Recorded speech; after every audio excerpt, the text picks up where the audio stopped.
안녕하세요. 영화 같은 꿈을 꾸다. 안녕하세요. 6팀 팜플릭스입니다. 저희가 오늘 소개할 것은 마치 영화 같은 스마트폰 앱을 활용한 것으로 직접 조종하여 씨앗을 심고 물을 주고 채집까지 가능해 하는 원격 드론 개인 농장 아이템입니다.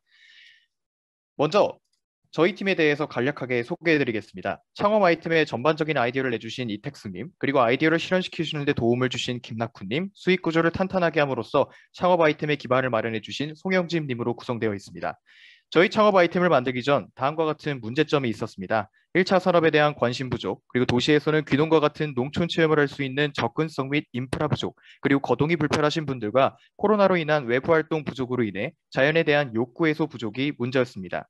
이러한 문제점을 해결하고자 저희는 농촌 체험 및 농촌에 대한 접근성을 용이할 수 있는 아이템을 고안했고, 스마트폰을 활용해 언제 어디서든 체험 농장의 접근성 확보 및 시간 부족 문제 해결, 그리고 농업을 준비하는 사람들에게 간단하고 쉬운 농촌 체험 인프라 제공, 그리고 식물의 생장 전 과정을 직접 관여하고 체험할 수 있는 상품을 목적으로 만들고자 했습니다. 만약 저희 상품의 서비스가 활발하게 이루어진다면 4차 산업과 1차 산업의 융합 사업으로 1차 산업에 대한 관심 증가, 그리고 농업에 대한 적성 확인 및 농작물을 기르고 학습하고 싶은 사람들에게 대한 포지셔닝 기대를 기대할 수 있을 것입니다. 추가적으로 드론 농장이란 독보적인 컨텐츠로 기존의 체험 농장과는 차별성이 있고 체험 농장에 대한 욕구가 없던 소비자도 수요가 생길 가능성에 대한 기대도 또한 높을 것이라 생각됩니다. 이 다음은 체험 농장 드론에 사용되는 부품에 대한 소개이며, 이러한 부품들을 저희는 활용하여 드론 몸체의 재배를 위한 서브 모터와 물을 주기 위한 펌프, 그리고 드론 보호를 위한 초음파 센서, 농작물을 24시간 상시 관찰할 수 있는 실시간 스트리밍을 위한 카메라 모듈을 장착하였습니다. 그렇다면 이러한 창업 아이템의 초기 자본에 대하여 궁금하실 건데요. 먼저 임야값은 경기도 구리시에 있는 땅값을 예시로 들어서 한 명의 고객단 약 6평의 임야가 필요하고 300명의 고객들을 가져간다면 약 650만 원 정도가 들며, 또한 드론의 경우 한 개당 9만 원으로 300명의 고객이면 약 2,700만 원, 그리고 인건 및 농장 관리비는 약 500만 원 정도가 들게 됩니다. 따라서 이러한 비용 문제를 해결하기 위한 방안으로 공장을 이용한 드론 대량 생산, 그리고 땅을 임대함으로써 초기 자본을 절감하며 농업과 관련된 곳으로 교육과도 관련되어 있기에 크라우드 펀딩을 활용해 투자 잔고를 확보할 방향으로 해결해 나갈 것입니다. 즉 초기 자본을 추산하면 약 4천만 원 정도이며, 한 달 구독료를 3만 원이라 측정을 하게 된다면 한 달에 약 900만 원으로 5개월 이내에 초기 자본의 획득이 가능하다고 볼 수 있습니다. 다음은 저희가 개발한 드론을 활용해서 농작물을 직간접적으로 관찰한 영상입니다. 시간상 여기까지 보도록 하고 넘어가겠습니다.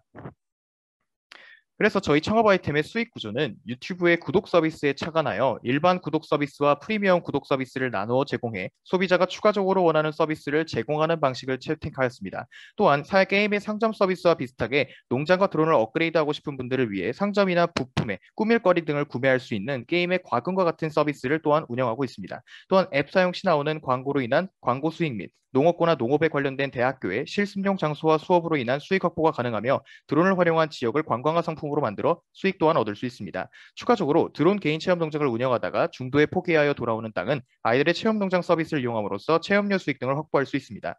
예상 및 고객 판매처로는 거동이 불편하신 노인분들 혹은 농업에 관심 있는 일반인, 그리고 농업고등학교와 관련돼 있는 농업 관련 종사자분, 그리고 광고를 원하는 회사 및 지역의 홍보를 원하는 지자체 등을 타깃으로 할 예정입니다.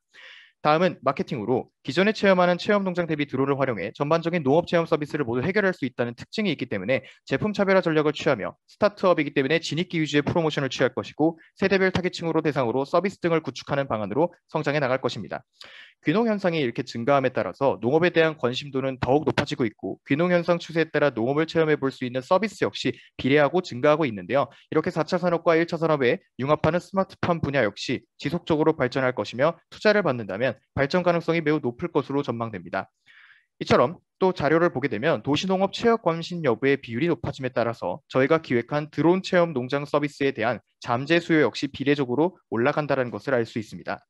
다음은 차별화 전략에 대해 좀 더 구체적으로 얘기하겠습니다. 영국의 마이팜의 경우에는 농업을 보조적으로 서포트해주는 서비스를 제공하는 바에 저희는 드론을 직접적으로 농업에 다루기 때문에 보기만 한 서비스와는 차별성이 있으며, 아직 경쟁 회사는 아니지만 장기전으로 농업 분야에 뛰어든다면 트렌브레과의 경쟁이 아닌 협업을 통해 데이터를 확보하고 같이 성장해 나가는 방향을 취할 것입니다. 기존 체험 농장 대비 식물의 생장 전 과정을 다루고 드론을 활용하여 농장을 운영하는 점에서 차별적이며 선진적이고, 학생들의 흥미와 관심을 기존의 농장보다 더 많이 끌 수 있는 요소가 될 것으로 기대됩니다.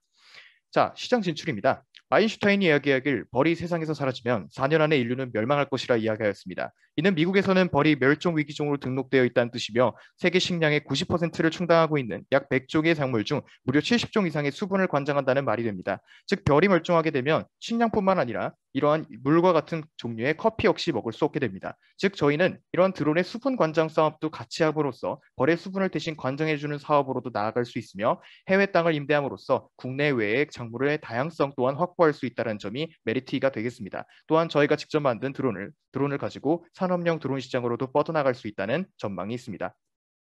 그래서 다시 한번 정확히 말씀드리자면 기존의 체험 농장 대비 저희가 기획한 이런 개인 체험 농장 시스템의 차별점은 드론을 활용한 주말 농업이기에 농업에 대한 흥미도를 더욱더 높이고 아이들에게 흥미로운 추억거리와 기존과는 다른 체험 활동을 할 수 있다는 점입니다. 또한 접근성과 간편성을 더욱더 용이하게 하여 식물을 농업 현장에 직접 가지 않아도 식물을 기를 수 있다는 장점이 있습니다. 네, 다음은 Q&A 질의응답을 대해서 받겠습니다. 타이머 멈춰도 될까요? 네. 유품 발표가 종료되었습니다. 발표자는 채팅창 켜주시고 3분 타이머 설정 부탁드립니다.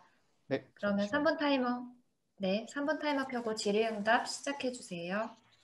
네, 지금 누르겠습니다. 잠시만요. 네, 처음에 보는 신참섭님에 대한 질문에 대하여 얘기하기를 하겠습니다. 초기 자본이 많이 들어갈 뿐만 아니라 농장 관리하는 데도 지속적으로 들어간다. 그리고 이용자가 많지 않은 초기에는 어떻게 대처할 건지 궁금하다고 하셨고 두 가지니까 일단 처음에 먼저 끊어서 답을 하겠습니다. 초기 자본이 많이 들어가고 돈이 지속적으로 들어가는데 이용자가 많지 않은 초기에는요. 먼저 그 초기에게는 구독료를 저희에게는 명시하지 않았습니다. 먼저 이 서비스를 이용하려면 구독료를 무조건 내야 된다고 명시를 하지 않았고 먼저 이 서비스의 초창기에는 당연히 사업이 제대로 이루어지지 않을 수 있고 초창기 사업자 수 대비 사업자를 하는 거에 대비 고객들이 많지 않기에 그 고객들을 유치하기 위한 서비스를 차차 해 나갈 예정입니다. 그리고 드론이 바람의 영향을 많이 받을 거고 날씨에 따라 드론이 흔들려 촬영이 제대로 되지 않고 이러한 대처 방안이 있다 했는데 저희는 여기에 대한 기존 드론과의 차별성에 대해 지금 한 번 더 언급해 드리겠습니다. 저희 드론의 경우에는 이런 바람의 영향을 좀 더 저항할 수 있게끔 등판 부분에다가 이제 바람에 저항을 할 수 있는 부분에 요소를 하나 넣을 거고요. 그리고 이와 비례하여 바람에 따라 움직이는 센서의 자이로 센서를 탑재하여 바람의 방향에 따라 정확하게 물론 흔들릴 수는 있지만 덜 흔들릴 수 있는 미세한 센서 조정으로 인해서 이 문제를 해결해 나갈 것이라고 말씀드리고 싶습니다. 다음 질문 받겠습니다. 농업용 드론은 현재 2kg일 경우 운전을 하려면 자격증 취득 그리고 온라인 교육이 필요해서 남녀노소를 위해 체험 농장을 할 것이 아니라면 어떻게 할 것이냐라고 얘기를 했는데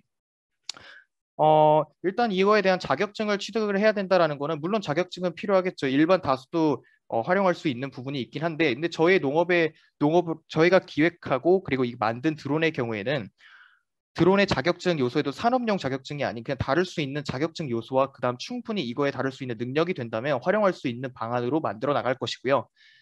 그리고 남녀노소를 위한 체험농장 운영을 할 것이면 이를 어떻게 남녀노소를 위한 체험농장은 아까도 방금 말씀하셨던 것처럼 아이들뿐만 아니라 더 이제 넓혀서는 남녀노소를 활용할 수 있는 그런 체험농장을 만들 것으로 기획하고 있고요. 방금 얘기한 것처럼 저는 아이들을 위한 일단 체험농장은 애초에 농장을 시작했을 때 저희가 주어지는 땅을 가지고 중도에 포기가 되면 그 땅을 활용해서 계속 유치해 나가고 사업을 늘려나갈 것이라고 얘기를 하는 게 조금 더 적절할 것 같습니다. 그리고 다음 질문 받겠습니다.